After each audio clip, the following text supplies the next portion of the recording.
বিসমিল্লাহির রহমানির রহিম। طلع البدر علينا من سنوات الوداع وجب الشكر علينا ما دعا لله داع. طلع البدر علينا من سنوات الوداع وجب الشكر علينا ما دعا لله داع. إن الحمد لله نحمده ونستعينه من يهده الله فلا مضل له ومن يضلل فلا هادي له وأشهد أن لا إله إلا الله وحده لا شريك له وأشهد أن محمدا عبده ورسوله. أما بعد فإن خير الحديث كتاب الله وخير الهدى هدى محمد صلى الله عليه وسلم وشر الأمور محدثاتها وكل محدثة بدعة وكل بدعة ضلالة وكل ضلالة في النار. أما بعد فأعوذ بالله من الشيطان الرجيم.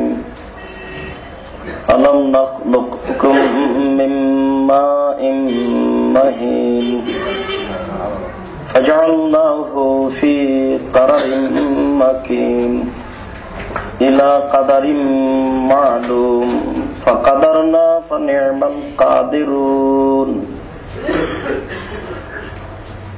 عن عبد الله بن عمرو رضي الله تعالى عنه قال قال رسول الله صلى الله عليه وسلم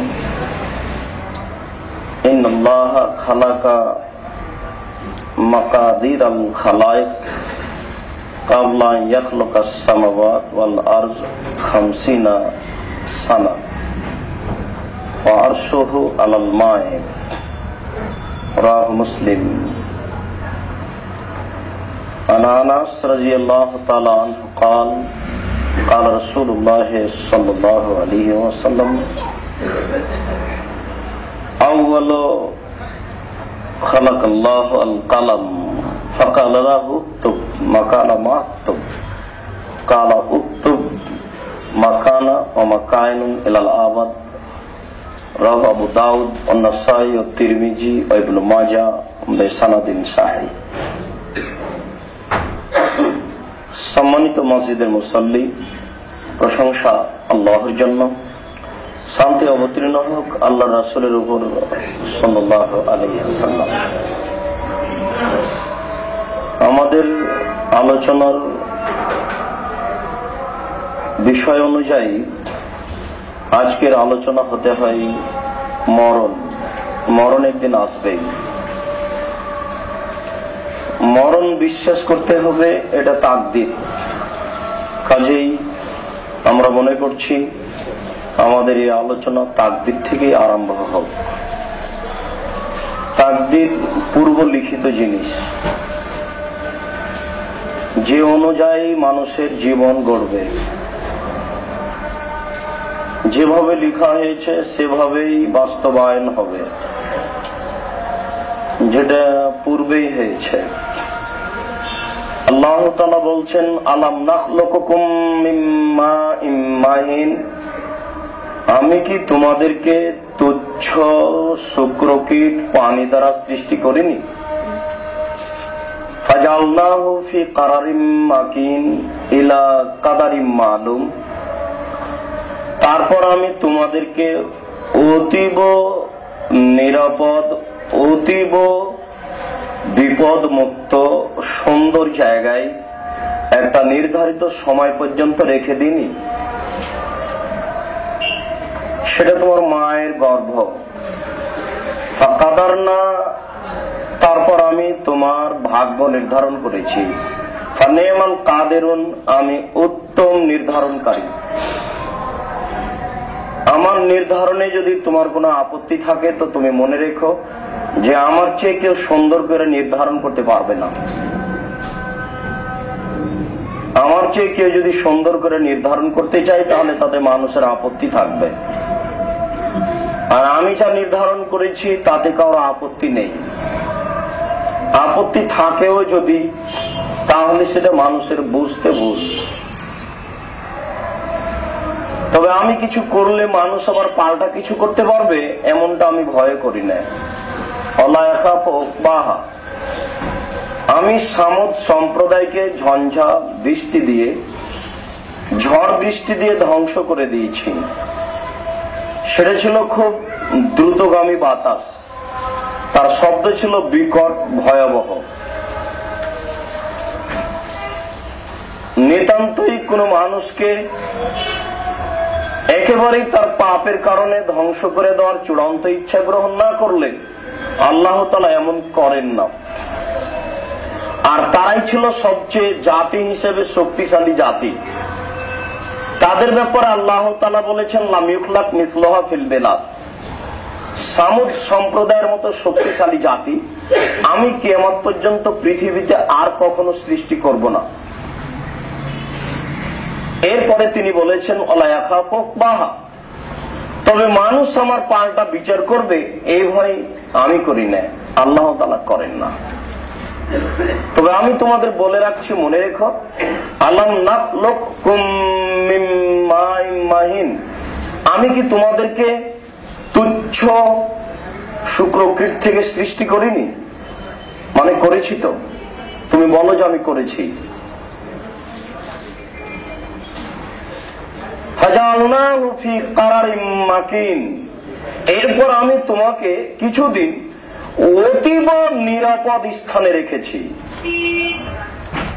কোন প্রকার আক্রমণের কোনো কিছু সেখানে যাবে না, এত নিরাপদ স্থানে রেখেছি। তারপর আমি তোমার ভাগ্য নির্ধারণ করেছি, ফানেমাল কাদেরুন, আমি অতীব উত্তম নির্ধারণকারী। আব্দুল্লাহ ইবনে মাসউদ রাদিয়াল্লাহু তাআলা আনহু বলছেন যে রাসূল সাল্লাল্লাহু আলাইহি ওয়াসাল্লাম বলেছেন, ইন্না খালকা আহাদিকুম ইজমাউ ফি বাতনি উম্মিহি 40 ইয়াওমান নুতফা, নিশ্চয় তোমাদের কারো সৃষ্টি তার মায়ের পেটে 40 দিন শুক্রকীটের মতোই রেখে দেওয়া হয়, শুক্রকীট করেই রেখে দেওয়া হয়, তাতে কোনো পরিবর্তন ঘটে না। 40 দিন একেবারে ওইভাবেই থেকে যায়। সুম্মা ইয়াকুনু আলাকাতান মিসলা যালিক, তারপর অনুরূপী ও একটু শক্ত হয়ে যায়, জমাট বাঁধা রক্তপিণ্ড, সেটা একটু জমাট বেঁধে যায়, ঘন গাঢ় হয়ে যায়। সময় এখনো মুজগাতান মিসলা যালিক, তারপরে ওটা আরো মজবুত হয়ে যায়, শক্ত হয়ে যায়, গোশতের টুকরার ন্যায় হয়ে যায়। যখন এইরূপ হয়ে যায়, ফায়াবাসাল্লাহু তাআলা মালাকান, তখন আল্লাহ তাআলা তার নিকটে ফেরেশতা পাঠান। ওয়ায়াকতুবু, ওই ফেরেশতা লিখে দেন তার জন্য আমালাহু ওয়া আজালাহু ওয়া রিজকাহু ওয়া সাঈদুন ওয়া সাকিয়ুন, 4টে জিনিস লিখে দেন ফেরেশতা। তার 1 নম্বরে রয়েছে তার কর্ম, 2 নম্বরে রয়েছে তার বয়স, 3 নম্বরে রয়েছে তার রুজি, 4 নম্বরে রয়েছে সে ভালো না মন্দ। এই 4টে জিনিস লিখে দেন। সুম্মা ইউনফাকু ফি রূহা আও ইয়ানফাকু ফি রূহা, তারপর আল্লাহ তাআলার পক্ষ থেকে সেখানে আত্মা ফুঁকে দেওয়া হয়, তখন সে একটা মানুষের আকৃতি ধারণ করে বড় হতে থাকে। কোরআন মাজিদে এসেছে আল্লাহ তাআলা বলছেন, এরপরে আমি তাতে হাড় সৃষ্টি করি, হাড় সৃষ্টি করে তারপরে ধীরে ধীরে তাতে গোশত জড়াই, এরপরে যখন ও পূর্ণ হয়ে যায় তখন আমি তাকে দুনিয়াতে নিয়ে আসি। তোমাকে সৃষ্টি করতে বেশ কিছু সময় লাগে, বেশ কিছু স্তর পার হতে হয়। এটা আমি কোন ফায়াকুন বললেই করতে পারি, এটা তোমাকে বোঝার জন্য, তোমার জানার জন্য, তোমার অবগতির জন্য করেছি। 43 মায়ের পেটে এভাবেই থেকে যায়। তারপরে এই চারটে জিনিস চার জন্য চূড়ান্ত হয়। 1 নম্বরে হয় তার কর্ম, সে কি করবে। 2 নম্বরে হয় তার বয়স, কতদিন বাঁচবে। 3 নম্বরে হয় তার রুজি, সে কি খাবে। 4 নম্বরে হয় সে ভালো কি মন্দ, দুটাই লেখা হয়। এটাই হচ্ছে মানুষের সৃষ্টি। এভাবেই আমি মানুষকে তুচ্ছ শুক্রকীট থেকে সৃষ্টি করে থাকি। তবে এই যে লেখা হয় এটার চূড়ান্ত আর একবার হয়েছে। আব্দুল্লাহ ইবনে আমর রাদিয়াল্লাহু তাআলা আনহু বলেন, রাসূল সাল্লাল্লাহু আলাইহি ওয়াসাল্লাম বলেছেন, ইন্নাল্লাহ খালাকা মাকাদিরাল খালায়েক, নিশ্চয় আল্লাহ তাআলা সমস্ত সৃষ্টিজীবকে লিখেছেন, তার তাকদীর লিখেছেন পৃথিবী সৃষ্টি করার 50,000 বছর পূর্বে। কাবলা ইয়াখলুকাস সামাওয়াত ওয়াল আরজ, আসমান জমিন সৃষ্টি করার 50,000 বছর পূর্বে। ও আরশুহু আলাল মায়ে, সেদিন আল্লাহর আসন গ্রহণের স্থানটি ছিল পানির উপর। এখন আল্লাহর আসন গ্রহণের স্থানটি সপ্তম আকাশের উপরে। তাহলে সেই দিনও আল্লাহর আকার আকৃতি ছিল, নিরাকার নন, নইলে তার আসন গ্রহণের জায়গা কেন? নিরাকারের জন্য আসন লাগে না। পৃথিবী সৃষ্টির 50,000 বছর পূর্বে, আকাশ জমিন সৃষ্টির 50,000 বছর পূর্বে, মানুষ সৃষ্টির বহুদিন পূর্বে আল্লাহর এই আসন গ্রহণের জায়গাটি ছিল পানির উপর, সাগরের উপর। আব্দুল্লাহ ইবনে ওমর রাদিয়াল্লাহু তাআলা আনহু বলেন, রাসূল সাল্লাল্লাহু আলাইহি ওয়াসাল্লাম বলেছেন, আল্লাহ তাআলা প্রথমে সৃষ্টি করলেন কলম। ইন্নাল্লাহ খালাকাল কালামা, আল্লাহ তাআলা প্রথমে কলম সৃষ্টি করলেন। লেখার বিষয়টি চিরদিনই। লেখার মাধ্যমে মানুষের জ্ঞান যত সুন্দর হয়ে আগে বাড়ে, মৌখিক তত বাড়ে না। এই জন্য লেখা জিনিসটি আগে থেকেই। আর স্বীকার আর অস্বীকারের ব্যাপার হয়ে যায়। লেখা হলে অস্বীকারের কোনো সুযোগ থাকে না। লেনদেন বিষয়টি আল্লাহ লিখতে বলেছেন, কর্জ দেওয়ার বিষয়টি আল্লাহ লিখতে বলেছেন। যখন আল্লাহ তাআলা সমস্ত মানুষকে সৃষ্টি করলেন, যা একটু পরে আবার আসবে, তো আল্লাহ তাআলা সৃষ্টি করার পরে আদম আলাইহিস সালাম দেখলেন সমস্ত মানুষকে। তারপরে দেখলেন দাউদ আলাইহিস সালামকে, খুব সুন্দর আকৃতির।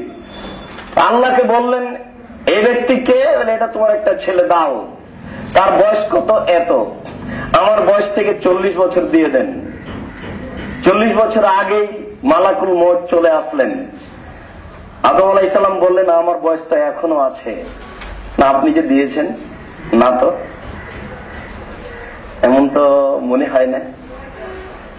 তখন আল্লাহ তাআলা বললেন, জিনিস লিখে রাখো। লিখে রাখা বিষয়টি ভিন্ন।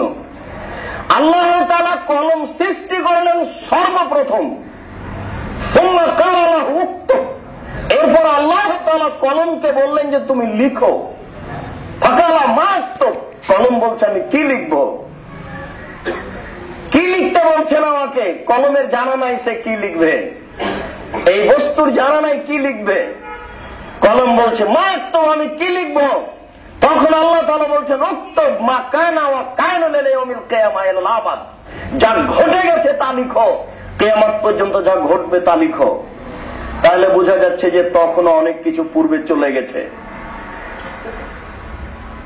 পৃথিবীতে এমন কিছু প্রাণী ছিল যা চলে গেছে, পৃথিবীর এমন কিছু ছিল যা আগেও ঘটেছে।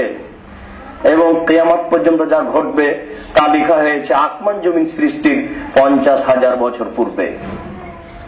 অতএব 15 শাবানে একজন ভ্যান চালক, রিক্সা চালক আপনার সুন্দর করে গোসল করে আতর গোলাপ মেখে রাত্রি জেগে ভাগ্য পরিবর্তন করবে, এমনটা একেবারেই মিথ্যা কথা। আকাশ জমিন সৃষ্টির 50,000 বছর পূর্বেই মানুষের তাকদীর, মানুষের রুজি নির্ধারণ করা হয়েছে। পুনরায় ওটা মায়ের পেটে যখন 3-40 হয় তখন এটা পুনরায় লেখা হয়, আর এটাই তার মরা পর্যন্ত বাস্তবায়ন হতে থাকে। লিখার বিষয়টি আব্দুল্লাহ ইবনে উমর রাদিয়াল্লাহু তাআলা আনহু বলছেন যে ইন্নাল্লাহ খালাকা বিকাদরিন হাত্তাল আজজা ওয়াল কাইসা, আল্লাহ তাআলা সবকিছুকে আগে লিখেছেন, সবকিছুর তাকদীর আল্লাহ আগে লিখেছেন, এমনকি সতর্ক হওয়া, বুদ্ধিমান হওয়া আর বুদ্ধিহীন হওয়া এটাও তাকদীর। একজন বুদ্ধিমান হবে আর একজন বুদ্ধিহীন হবে, এটাও তাকদীর। বুদ্ধি আর বিদ্যা দুটা সমান নয়, বিদ্যা ভিন্ন জিনিস, বুদ্ধি ভিন্ন জিনিস। বিদ্যাও লিখা তাকদীর, বুদ্ধিও লিখা তাকদীর। তাকদীর মানে নির্ধারণ করা, তাকদীর মানে যেটাকে নির্ধারণ করা হয়েছে। আমরা এটাই বুঝে থাকি, এটা আরবি শব্দ তাকদীর। তাকদীরের ব্যাপারে রাসূল সাল্লাল্লাহু আলাইহি ওয়াসাল্লামের বিভিন্ন আলোচনায় যা বোঝা যায়, তাতে মানুষ যদি কিছু ভুল বুঝতে পারে, ভুল বুঝাটাও মানুষের তাকদীর। কারণ কোরআন মাজিদ দিয়ে মানুষ পথভ্রষ্ট হয়, কোরআন মাজিদ দিয়ে মানুষ সঠিক পথে যায়। তাকদীরকে যদি মানুষ ভুল বুঝে তাহলে এটাও তার জন্য পরকাল ধ্বংসের কারণ। এই জন্য তাকদীর মেনে নিতে হবে, এটা আলোচনার প্রথম আলোচনা। তাকদীর আপনাকে মেনে নিতে হবে। দেখুন, আব্দুল্লাহ ইবনে উমর রাদিয়াল্লাহু তাআলা আনহু বলেন, আমরা একদা রাসূলের সামনে এভাবে বসেছিলাম, হঠাৎ একজন আগন্তুক আমাদের সামনে আসলো। ফাজালাসা আলান নবী সাল্লাল্লাহু আলাইহি সাল্লাম ফাসলাদা রুকবাতাইহি ইলা রুকবাতাইহি। সেই লোকটির কাপড় ছিল ধবধবে সাদা, মাথার চুল ছিল কুচকুচে কালো। সে তার হাঁটুকে রাসূলের হাঁটুর সাথে লাগিয়ে বসলো এবং তার হাত দুইটি রাসূলের হাঁটুর উপরে রাখলো।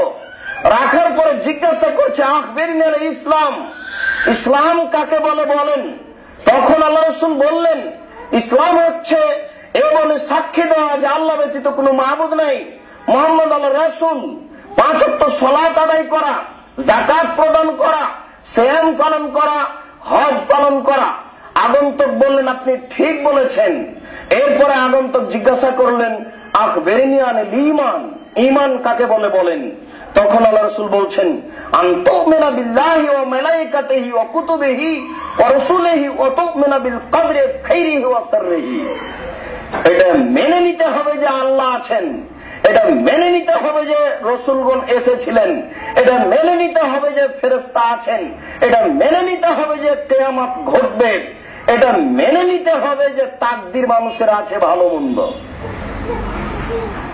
তাকদীর মেনে নিতে হবে, মেনেই নিতে হবে তাকদীর ভালো মন্দ আছে। নইলে ওই গানের মতো হয়ে যাবে যারা বলছে যে যেমনি নাচো তেমনি নাচে পুতুলের কি দোষ।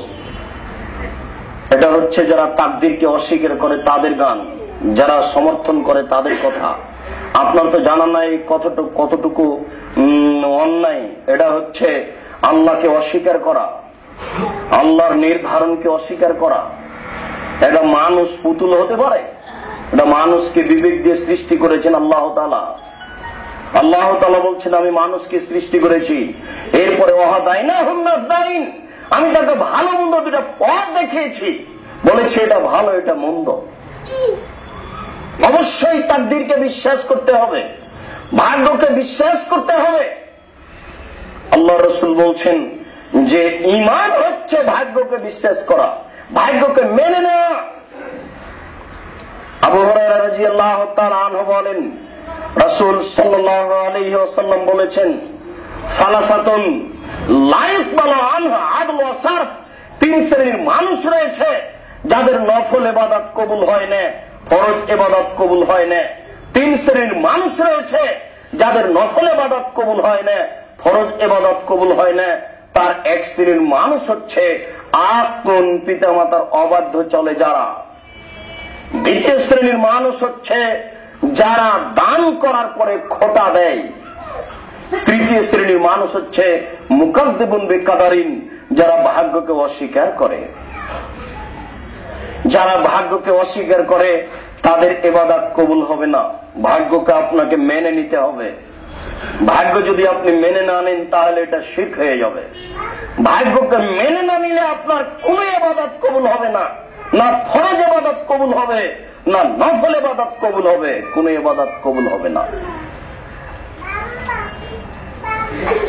আবু হুরায়রা রাদিয়াল্লাহু তাআলা আনহু বলেন, রাসূল সাল্লাল্লাহু আলাইহি ওয়াসাল্লাম বলেছেন, লা ইরাদ্দুল কাদার ও লা ইরাদ্দুল কাজা, মানুষের ভাগ্যের পরিবর্তন ঘটে না, মানুষের ভাগ্যের পরিবর্তন হয় না ইল্লা বিদুআয়ে, দোয়ার মাধ্যমে মানুষের তাকদীর পরিবর্তন হয়। অবিল বিররে, আর সদাচরণের মাধ্যমে মানুষের তাকদীর পরিবর্তন হয়। অবশ্য একাধিক সহিহ হাদিস, আর এই হাদিসের মধ্যে কিছুটা বাহ্যিক তারতম্য দেখা দেয়। কেননা আবু হুরায়রা রাদিয়াল্লাহু তাআলা আনহু বলছেন, আমি গরিব মানুষ, বিবাহ করার মতো কোনো অর্থ আমার নেই। আমি আল্লাহ রাসূলের কাছে এসে অনুমতি চাইলাম যে পয়সা পাতি নেই, আমি অশ্লীল কাজে লিপ্ত হই নাকি এরকম একটা আশঙ্কা করছি। তো তখন আল্লাহ রাসূল বললেন, ও আসলে তুমি নির্বীর্য হওয়ার অনুমতি চাচ্ছ, তার মানে পুরুষত্ব শক্তি খর্ব করার অনুমতি চাচ্ছ। আবু হুরায়রা শুনে রেখো, মা কানা কায়নুন, যা হওয়ার তা হবেই। আবু হুরায়রা শুনে রেখো, মা কানা কায়নুন, যা হওয়ার তা হবেই। তুমি নির্বীর্য হও না হও, তোমার তাকদীরে যেটা চূড়ান্ত আছে সেটা হবেই। তুমি যে পদক্ষেপ গ্রহণ করতে চাচ্ছ তা করো আর না করো, তোমার তাকদীরে যেটা আছে সেটা চূড়ান্ত ঘটবেই। আবু হুরায়রা রাদিয়াল্লাহু তাআলা আনহুর কথাতে একটি কথা মনে পড়ল। আবু হুরায়রা রাদিয়াল্লাহু তাআলা আনহু বলছেন যে আমাকে খুব বেশি ক্ষুধা লাগলে পেটটা মসজিদে নববীর মাটির সাথে চেপে ধরতাম। এরপরেও যদি বেশি ক্ষুধা লাগতো তাহলে আমি কোন কোন সাহাবীকে জিজ্ঞাসা করতাম যে আপনি কি এই হাদিসটা জানেন। এই জন্য বলতাম যে জিজ্ঞাসা করার কোন ফাঁকে যদি আমাকে বলে যে আবু হুরায়রা তুমি কি খেয়েছো, এই কথাটা জিজ্ঞাসা করলে আমি তখন হয়তোবা না বলবো, সে আমাকে নিয়ে যেতে পারে। আবু হুরায়রা তার নিজের ক্ষুধার কথা কারোর সামনে পেশ করতেন না। এখানে অবশ্য আমি আরেকটা কথা বলবো, এই জন্য কথাটা টেনে নিয়ে আসলাম। আবু হুরায়রা রাদিয়াল্লাহু তাআলা আনহু বলছেন, আমাকে বেশি ক্ষুধা লাগলে আমি পেটটা মসজিদে নববীর মাটির সাথে চেপে ধরতাম। এরপরেও ক্ষুধা বেশি হয়ে গেলে কোন সাহাবীকে জিজ্ঞাসা করতাম আপনি কি এই হাদিসটা জানেন। এই জন্য জিজ্ঞাসা করতাম যে কোন ফাঁকে যদি আমাকে জিজ্ঞাসা করে যে আবু হুরায়রা তুমি কি খেয়েছো, তাহলে হয়তো বা এক পর্যায়ে আমি না বললে সে আমাকে বাড়ি নিয়ে যেতে পারে। এমন একটি দরিদ্র মানুষের কথা আপনাকে শোনাই। একদা আবু হুরায়রা রাদিয়াল্লাহু তাআলা আনহু বলছেন, আল্লাহর নবী, আমার মা আপনাকে গালি দেয়, খুব নিন্দা করে, আপনি আমার মায়ের জন্য একটু দোয়া করেন তো। তখন আল্লাহ রাসূল বললেন, আল্লাহুম্মা হাদি উম্মা আবি হুরায়রা, হে আল্লাহ তুমি আবু হুরায়রার মাকে হেদায়েত দান করো। এরপরে এখানে অতিরিক্ত কথা নেই যে আবু হুরায়রা দৌড়ে যাচ্ছেন যে আবু হুরায়রা আগে পৌঁছে না দোয়া আগে কবুল হয়, এগুলি ওখানে কথা নেই। এবার আবু হুরায়রা কোন এক পর্যায়ে বাড়ি চলে গেলেন, বাড়িতে গিয়ে দরজা খুলতে বলছেন। তাহলে বোঝা যাচ্ছে যে বাহির দরজা আছে। বুঝলাম না, আপনার বাড়ির বাহির দরজা নেই, ঢাকা শহরে আপনি বসবাস করছেন সেটা ভিন্ন কথা, যেভাবে বসবাস করছেন এটা খুব কঠিন। একটা ফ্ল্যাটে 4টা ঘর আছে, 4টা পরিবারে বসবাস করেন, এটা কঠিন, এটা হয় না। রুজির তালে এভাবে কেন ছুটলেন বোঝা যায় না। দেখেন সবচেয়ে গরিব মানুষের বাড়ির বাহির দরজা আছে, ভিতরে ঢুকতে পারছেন না, বাহির থেকেই বলছেন দরজা খুলুন। এরপরে কান লাগিয়ে দেখছে, মনে হচ্ছে যেন তার মা পানি নিয়ে পানি ব্যবহার করছে, পানির শব্দ শুনতে পাচ্ছেন, তার মানে তার মা গোসল করছে। গোসল করার পরে দরজা এসেছে, দরজা খুলে দিয়েছেন। তখন আবু হুরায়রা বলছেন, আমি দেখলাম আমার মায়ের মাথায় কাপড় নেই। এটা তিনি কেন বললেন? তার মা চলন্ত গতির উল্টা এসেছে। তার মা ছেলের সামনে আসলে মাথায় কাপড় দিয়ে আসতেন, এটাই প্রমাণ। নইলে তিনি কেন বলছেন যে আমার মা তাড়াহুড়া করে দরজা খুলে দিলেন, তখন আমার মায়ের মাথায় কাপড় ছিল না? বোঝা যাচ্ছে যে তার মা তার ছেলের সামনে মাথায় কাপড় দিয়ে থাকতেন। আর আপনার স্ত্রী, আপনার মেয়ে জনসাধারণের সামনে কাপড় মাথায় দিতে চায় না। পরিবর্তন হওয়ার চেষ্টা করুন। দেখুন সবচেয়ে গরিব মানুষ, সবচেয়ে গরিব ফ্যামিলি, এবার মা বেটা সামনাসামনি হয়ে বলছেন, মায়ে আশহাদু আল্লা ইলাহা ইল্লাল্লাহ ওয়া আশহাদু আন্না মুহাম্মাদুর রাসূলুল্লাহ, আমি সাক্ষ্য দিচ্ছি আল্লাহ ব্যতীত কোনো মাবুদ নাই, আমি সাক্ষ্য দিচ্ছি মুহাম্মদ আল্লাহর রাসূল। আবু হুরায়রা রাদিয়াল্লাহু তাআলা আনহু আল্লাহর রাসূল বললেন, আবু হুরায়রা তুমি মনে রাখো, তাকদীরে যা আছে তা ঘটবেই। তাকদীর চূড়ান্ত, তাকদীরকে মেনে নিতেই হবে, তাকদীরকে মেনে নেওয়ার কোন বিকল্প নেই।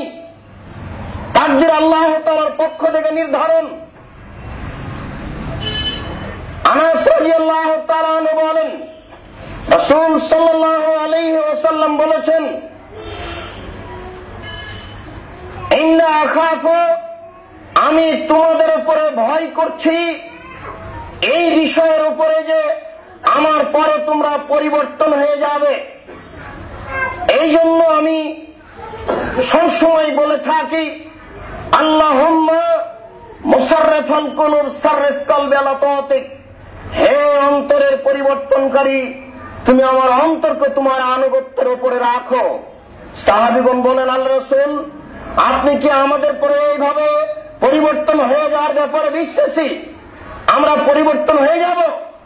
তখন আল্লাহর রাসূল বলছেন, শোনো, ইন্নাল্লাহ খালাকা কুলুবান নাস, আল্লাহ তাআলা মানুষের অন্তরকে সৃষ্টি করেছেন, ওয়া জালাহা বাইনা ইসবাইনি মিনাল আসাবে, তারপর মানুষের অন্তরকে তার 2 আঙ্গুলের মাঝে রেখেছেন। তাহলে আল্লাহ তাআলার আঙ্গুল আছে, আল্লাহ তাআলাকে নিরাকার বলা যায় না। আল্লাহ তাআলা নিরাকার নন। এদেশের মাদ্রাসা বোর্ডের প্রায় সব বই লেখা আছে আল্লাহ তাআলা নিরাকার। এটা নাউজুবিল্লাহ পড়ার পরে আল্লাহর আকার আকৃতি মেনে নিতে হবে, এটাই ঠিক। আল্লাহ তাআলা সপ্তম আকাশে অবস্থান করেন এবং প্রত্যেক রাতে প্রথম আকাশে নেমে আসেন, তিনি তার গতি অনুযায়ী আসেন।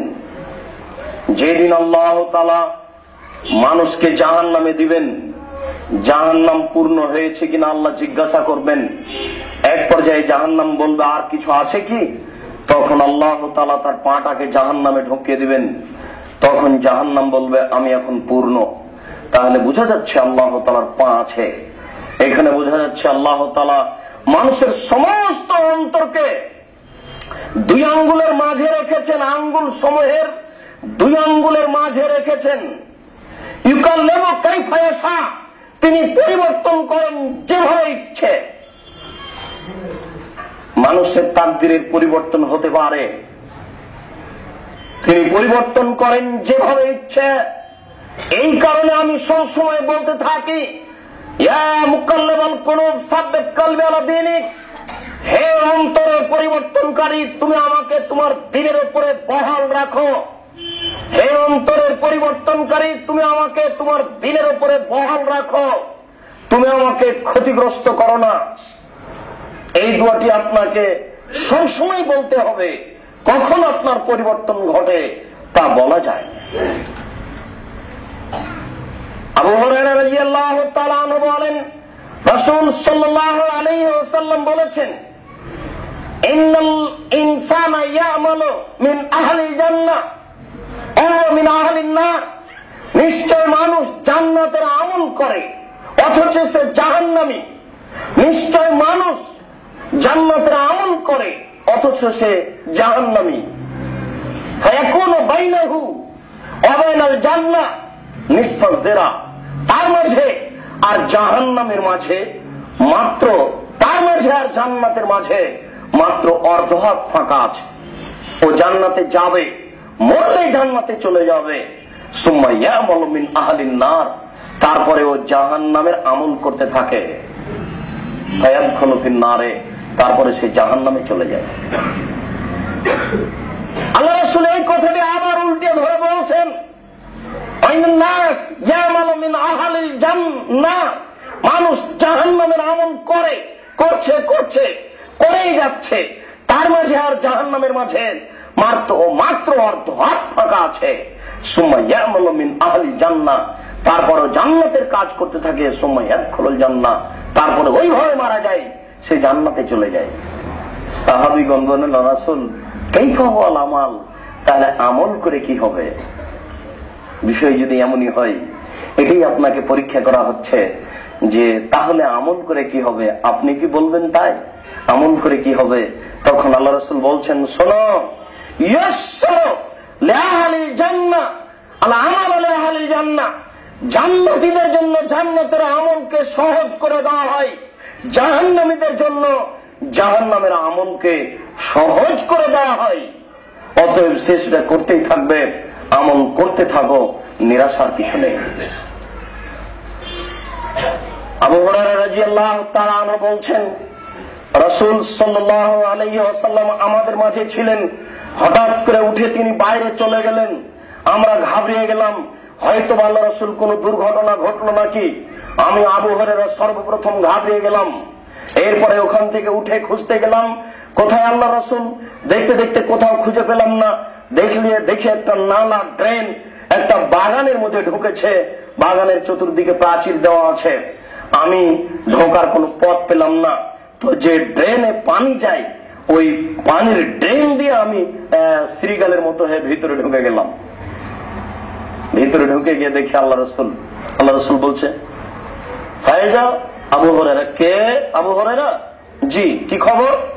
আপনি আমাদের মাঝ থেকে চলে আসলেন, আপনাকে খুঁজে পায় না, কোথায় গেলেন? শত্রুদল আপনার কোনো ক্ষতি করে নাকি? আমি সর্বপ্রথম ঘাবড়িয়ে গেলাম, এরপর আপনাকে খুঁজতে লাগলাম। খুঁজতে খুঁজতে এসে দেখি আপনি এখানে। তার মানে আমি এই বাগানে আসলাম, বাগান প্রাচীর দিয়ে ঘেরা আছে, কোনো পথ পাইনি। একটা ড্রেন দেখলাম, বাহির থেকে পানি ভিতরে ঢুকেছে, আমি শ্রীগালের মতো হয়ে ভিতরে ঢুকে চলে আসলাম আপনার কাছে। আচ্ছা ঠিক আছে, এই জুতা জোড়া নেও, আমার পায়ের জুতা দুটা নেও, জুতোটা হাতে নিয়ে চলে যাও। যাকে দেখতে পাবা তাকে বলবে, মান কালা লা ইলাহা ইল্লাল্লাহ ফাদাখাল জান্নাহ, যে ব্যক্তি লা ইলাহা ইল্লাল্লাহ বলবে সেই জান্নাতে চলে যাবে। আবু হুরায়রা রাদিয়াল্লাহু তাআলা সহজ সরল মানুষ, সাধারণ মানুষ, জুতা হাতে নিয়ে, মুসলিম শরীফের হাদিস। এবার চলে যাচ্ছেন, যেতে সামনে ওমর রাদিয়াল্লাহু তাআলা। ওমর রাদিয়াল্লাহু তাআলা সাক্ষাৎ হতেই ওমর বলছেন, কি ব্যাপার? যাই দেখেন, আমি আল্লাহ রাসূলকে বাগানে পেয়েছি। আল্লাহ রাসূল আমার হাতে দুইটা জুতা দিলেন, দিয়ে বললেন যে যাকে তুমি দেখতে পাবা তাকে বলবে যে ব্যক্তি বলবে লা ইলাহা ইল্লাল্লাহ ফাদাখাল জান্নাহ, জান্নাত এই বলেই সে জান্নাতে চলে যাবে। এই পর্যন্ত বলতে ওমর রাদিয়াল্লাহু তাআলা এমন একটা জোরে বুকের উপরে আঘাত করেছেন, সে উল্টে পড়ে গেছে, পিছন দিকে উল্টে পড়ে গেছে।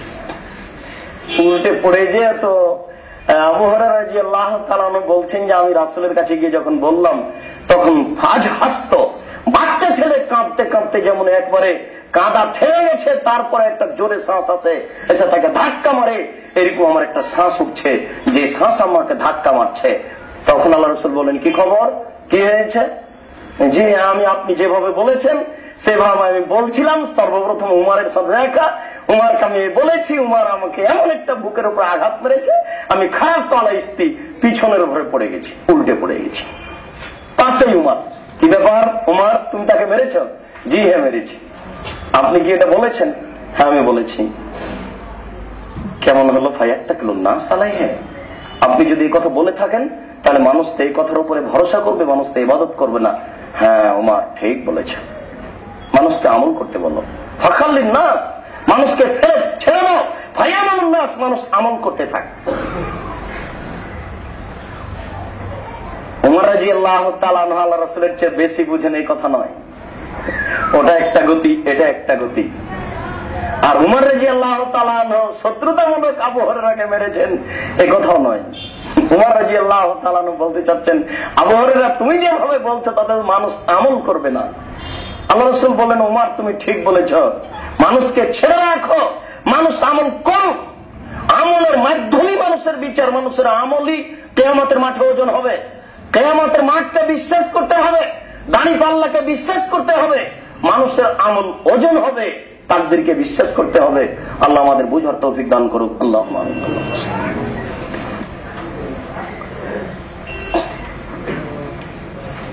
আলহামদুলিল্লাহ ওয়াহদা ওয়াসসালাতু ওয়াসসালামু আলা মান লা নাবিয়্যা বাদা। আবু হুরায়রা রাদিয়াল্লাহু তাআলা আনহু বলেন, রাসূল সাল্লাল্লাহু আলাইহি ওয়াসাল্লামকে আমরা বললাম, মা রাইতা, আপনি কি মনে করেন রোকান, ঝাড়ফুঁককে, নাস্তারতি দেহা, আমরা তো ঝাড়ফুঁক করি, কোরআন তেলাওয়াত পড়ে করে মানুষকে ফুঁক দিই।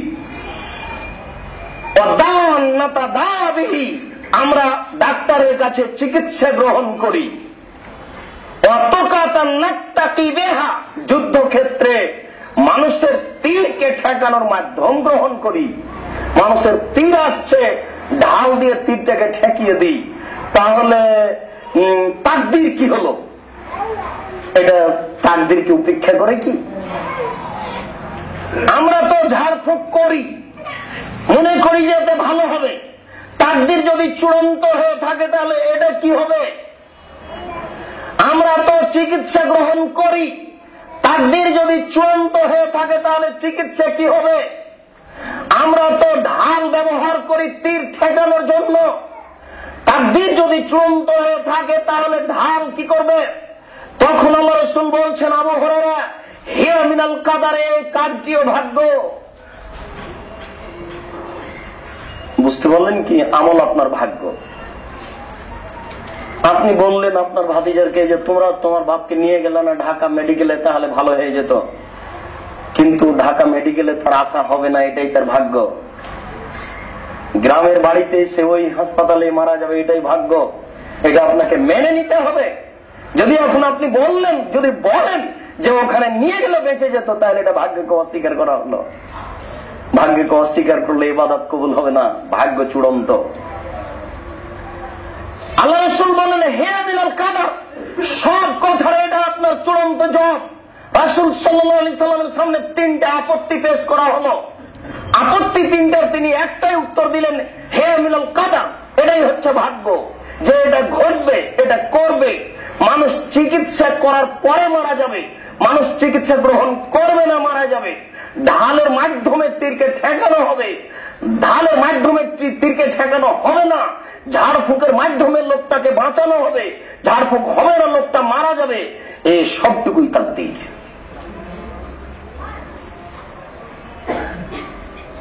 আব্দুল্লাহ ইবনে উমর রাদিয়াল্লাহু তাআলা আনহু বলেন, খালাকাল্লাহু তাআলা আদামা, আল্লাহ তাআলা আদমকে সৃষ্টি করলেন। সুম্মা মাসাহু বিয়াদিহি, তারপর আল্লাহ তাআলা আদম আলাইহিস সালামের পিঠের উপরে হাতটা বলিয়ে দিলেন। ফাখারাজা মিনহু নাসামাতু আদম। এরপরে অনেক মানুষ আদমের পিঠ থেকে বের হয়ে আসলো, আল্লাহ নামলা পিপিলিকার মতো হয়ে। কাল আল্লাহ তাআলা হাজিহি মিন আহলিল জান্নাহ, এইগুলি হচ্ছে জান্নাতি। সুম্মা মাসা, তারপর আল্লাহ তাআলা তার হাতটাকে আদমের উপরে, পিঠের উপরে স্পর্শ করলেন। এরপরে আবার কিছু মানুষ তার পিঠ থেকে বের হয়ে আসলো। ওয়াকাল আল্লাহ তাআলা হাজিহি মিন আহলিন নার, এগুলি হচ্ছে জাহান্নামী। ওয়াফি রিওয়ায়াতিন হিনা ইয়ানজুরু ইলা আল জান্নাহ, যখন আদম আলাইহিস সালাম ডান দিকের বাচ্চাগুলি দেখতেন, ইয়াযহাক, তিনি হেসে উঠতেন। ওয়া হিনা ইয়ানজুরু ইলা ইয়াসারিহি, যখন তিনি তার বাম দিকে লক্ষ্য করতেন তো জাহান্নামীদের দেখতেন, তখন তিনি কাঁদতেন। আমাদের রাসূল সাল্লাল্লাহু আলাইহি ওয়াসাল্লাম বলছেন, হঠাৎ করে সাহাবী বলছেন যে আল্লাহ রাসূল আমাদের সামনে আসলেন একটা খাতা হাতে করে এসে বলছেন যে দেখো একটি খাতা, কুতিবা লিআহলিল জান্নাহ ইসমুহুম ওয়া ইসমু আবাইহিম ওয়া ইসমু কাবাইলিহিম। এই খাতাতে লেখা আছে এখানে যারা জান্নাতি তাদের নাম, তাদের পিতার নাম, তাদের বংশের নাম। তাহলে বংশ পরিচয়ে জান্নাতীদের নাম লেখা আছে। বংশ পরিচয় দিয়েই পরিচয় দেওয়া ভালো, পিতার পরিচয় দিয়ে পিতার নাম উল্লেখ করা ভালো। এমনিতেই শুধু নামটা বলা সুন্দর নয়, পিতা সহ বংশ পরিচয়ে নাম হবে, এটাই ভালো। আল্লাহ রাসূল বলছেন, তারপর পাতা উল্টানোর পরে বলছেন, এই দেখো এই পাতাতে লেখা আছে লিআহলিন নার, জাহান্নামীদের নাম, বিআসমাই মুসনা আবাই মুসনা কাবাইলিহিম, তাদের নাম লেখা আছে, তাদের পিতার নাম লেখা আছে, তাদের বংশের নাম লেখা আছে। এই কথাটা বলার পরে আল্লাহ রাসূল পাতাটা এভাবে খাতাটা জমা করে দিলেন, তারপর হাত থেকে খাতাটা কোথায় হারিয়ে গেল। তাহলে বোঝা যাচ্ছে যে জাহান্নামীদের নাম পিতার বংশের পরিচয় সহ লেখা আছে, জান্নাতীদের নাম পিতার বংশের পরিচয় সহ লেখা আছে। তারপরে রাসূল সাল্লাল্লাহু আলাইহি সাল্লামকে বলা হলো যে আল্লাহ রাসূল তাহলে আমল কি হবে?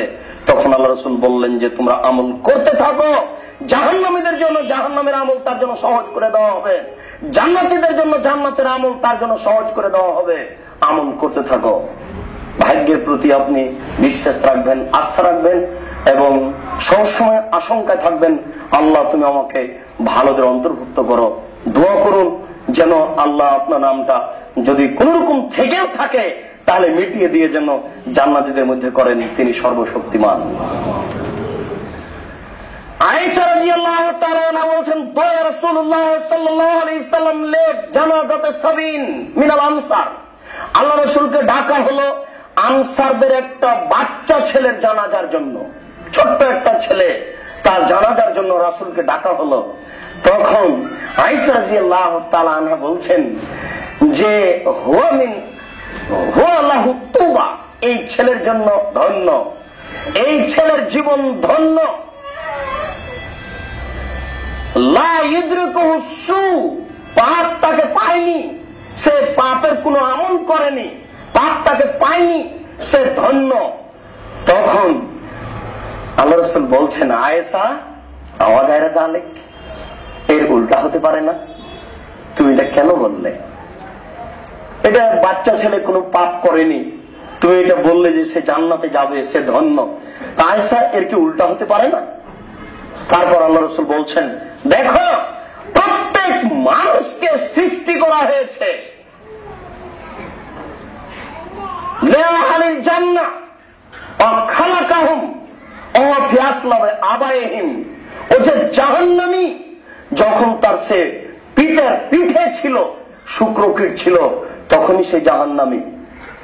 ও যে জান্নাতি, ও যখন তার পিতার পিঠে ছিল, শুক্রকীটে ছিল, তখন সে জাহান্নামী, তখন সে জান্নাতি চূড়ান্ত হয়ে আছে।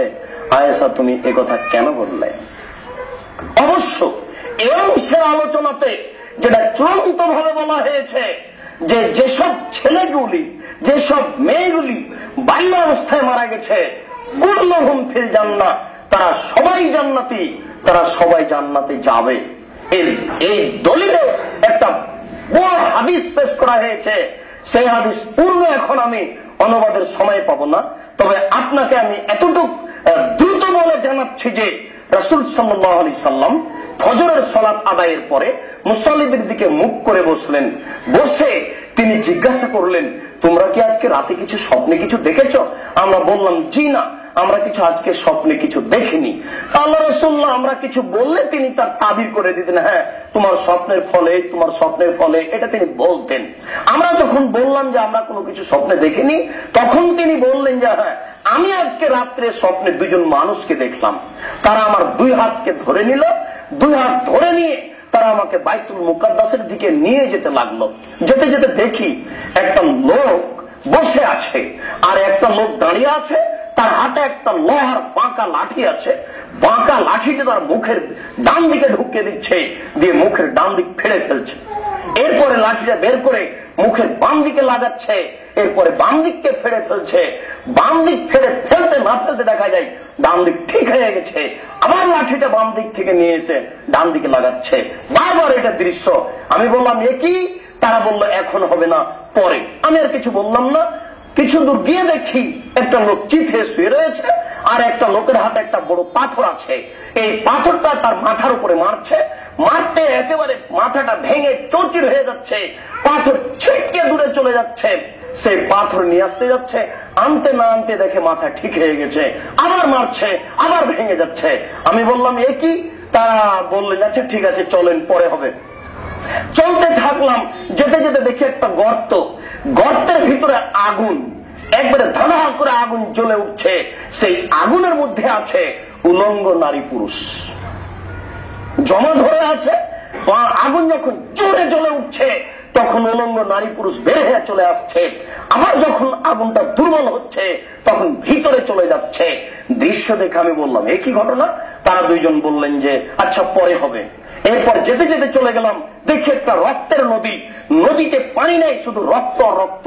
একটা লোক নদীর মাঝামাঝিতে পড়ে আছে, আর একটা লোক পাশে আছে দাঁড়িয়ে, তার হাতে একটা পাথর আছে। এই পাথর দিয়ে তার মুখের উপরে মারছে, মুখটা ভেঙে যাচ্ছে এবং পাথরের আঘাতে এসে রক্তের নদীর মাঝামাঝিতে চলে যাচ্ছে। যতবার উঠার চেষ্টা করছে ততবার পাশ থেকে মেরে তাকে রক্তের মাঝে করে দিচ্ছে। আমি বললাম এ কি? তারা বললেন যে আচ্ছা চলেন, পরে হবে। আমি আর কিছু না বলে চলতে থাকলাম। যেতে যেতে দেখি একটা খুব বড় গাছ, একটা সুন্দর বাগান, সবুজ বাগান। সেই বাগানের মধ্যে একটা বড় গাছ, সেই গাছের পাশে একজন বৃদ্ধ মানুষ বসে আছে। সেই মানুষের সামনে অনেকগুলি ছেলে মেয়ে দেখলাম, বাচ্চা বাচ্চা ছেলে।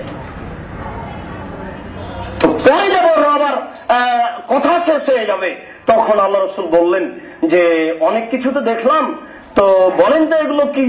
তো তারা দুজন বললেন যে প্রথমে যে দেখলেন যে লোহার বাঁকা কড়া দিয়ে মুখটা ফেড়ে ফেলা হচ্ছে, ও মিথ্যা কথা বলতো। যারা মিথ্যা কথা বলতো বলে তাদের মুখকে লোহার বাঁকা কড়া দিয়ে ফেড়ে ফেলা হবে বিচারের মাঠে। তারপরে যে আপনি দেখলেন একটা লোকের মাথাকে ভেঙে চৌচির করা হচ্ছে, সে হচ্ছে আলেম মানুষ, সে জানা অনুযায়ী আমল করতো না। তারপরে যে আপনি দেখলেন যে একটা গর্তে আগুন ধানা করে জ্বলে উঠছে, আবার কমে যাচ্ছে, ওখানে যে উলঙ্গ অবস্থায় নারী পুরুষ পড়ে আছে, এরা হচ্ছে ব্যভিচার নিয়ে। যার সাথে জেনা হবে তার সাথে জড়িয়ে থাকবে উলঙ্গ অবস্থায় এবং এ আগুনে জ্বলতে থাকবে। অন্য এক বর্ণনা এসেছে এদের খুব দুর্গন্ধ হবে। তখন আল্লাহ রাসূল বললেন জিবরাইল মান হাওলায়ে, এরা কারা? যারা খুব ফুলে ফেপে আছে, দুর্গন্ধ এলাকায় যাওয়া যায় না। আল্লাহ রাসূল বলছেন হুমুজ জোনা, তারা হচ্ছে ব্যভিচার নিয়ে। খুব সাবধান, খুব সাবধান, কেউ রক্ষা করতে পারবে না। এরপরে যে আপনি দেখেন রক্তের নদীতে একজন পড়ে আছে, সে হচ্ছে সুদখোর। তারপরে যে আপনি দেখলেন একটা বড় বাগান, এটা হচ্ছে জান্নাতের বাগান। এই যে একটা বড় গাছ, গাছের সামনে যে বসে আছেন ইনি হচ্ছেন ইব্রাহিম আলাইহিস সালাম। তার সামনে যে বাচ্চাগুলি আছে হুম আওলাদুন নাস, এগুলো হচ্ছে হিন্দু মুসলমানের বাচ্চা ছেলে যেগুলো বাল্য অবস্থায় মারা গেছে। এটা হলো জান্নাত। এই হাদিস দ্বারা প্রমাণ করা হয়েছে যেগুলি বাচ্চা ছেলে বাল্য অবস্থায় মারা যাচ্ছে সেগুলো সবই জান্নাতি। আজকের মতো এই পর্যন্ত বলে তাকদীরের আলোচনা রাখি। সময় সাপেক্ষে তাকদীরের আরো বিস্তারিত কথা বলার চেষ্টা করব। আজকের মতো এতটুকু বলে যাচ্ছি যে সকল দিনী ভাইকে বিশেষভাবে অনুরোধ করছি যে আপনি ভাগ্যকে বিশ্বাস করবেন। আমল যেটা করছেন যদি ত্রুটি থাকে আমলে, তাহলে দ্রুততা পরিবর্তন করার চেষ্টা করুন। হতে পারে যে আপনার ভাগ্যের ত্রুটি আছে, এই জন্য এই আমল আপনার হচ্ছে। আপনি দ্রুত আল্লাহকে বলুন, আল্লাহ আমি মানুষ, তোমার হাতের সৃষ্টি, তোমার কাছে আমি পরিবর্তন চাই। আমি মানুষ হিসেবে তোমার দরবারে বলছি, আমার বলার অধিকার আছে, অধিকার দিয়েই তুমি আমাকে সৃষ্টি করেছ। আমার অধিকারের ভিত্তি তোমাকে বলছি, তুমি আমার পরিবর্তন ঘটাও। হে অন্তরের পরিবর্তনকারী, তুমি আমার অন্তরকে তোমার আনুগত্যের উপরে করে দাও। হে অন্তরের পরিবর্তনকারী, তুমি আমার অন্তরকে তোমার দিনের উপরে বহাল রাখো। আমার মধ্যে যে ত্রুটি রয়েছে এই ত্রুটিকে দূর করো, এটাই যেন আমার তাকদীর পরকাল ধ্বংসের মাধ্যম না হয়ে যায়। আল্লাহ তুমি আমাদের আমলের পরিবর্তন ঘটিয়ে তুমি আমাদের কবুল করো। আল্লাহুম্মা আমিন। আমাদের যারা মারা গেছে তুমি তাদের কবরের শাস্তি মাফ করো। আমরা যারা অসুস্থ তাদের তুমি আরোগ্য দান করো। আমরা যারা বেঁচে আছি তুমি তাদেরকে